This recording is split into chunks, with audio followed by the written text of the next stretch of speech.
Sejak memanasnya serangan Israel ke Palestina pada 7 Oktober lalu, analisis intelijen asal Amerika Serikat menyatakan kredibilitas dan pengaruh Hamas di mata dunia telah tumbuh drastis.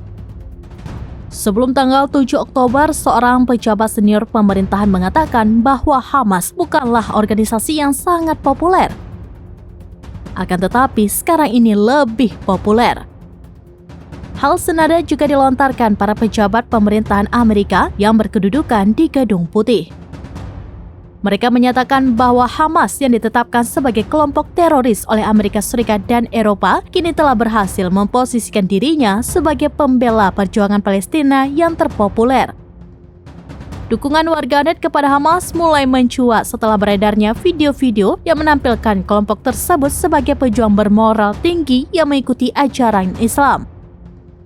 Sebuah jajak pendapat dari Pusat Penelitian Kebijakan dan Survei Palestina menunjukkan dukungan terhadap Hamas di tepi barat yang diduduki Israel telah melonjak.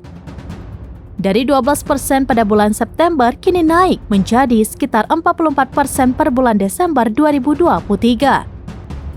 Sementara itu, merespon banyaknya dukungan yang diberikan warga dunia kepada Hamas, para pejabat kontra terorisme Amerika Serikat menuturkan sangat khawatir. Ini lantaran keberhasilan Hamas atas Israel dikhawatirkan dapat menjadikannya inspirasi bagi kelompok-kelompok teroris yang tersebar di seluruh dunia.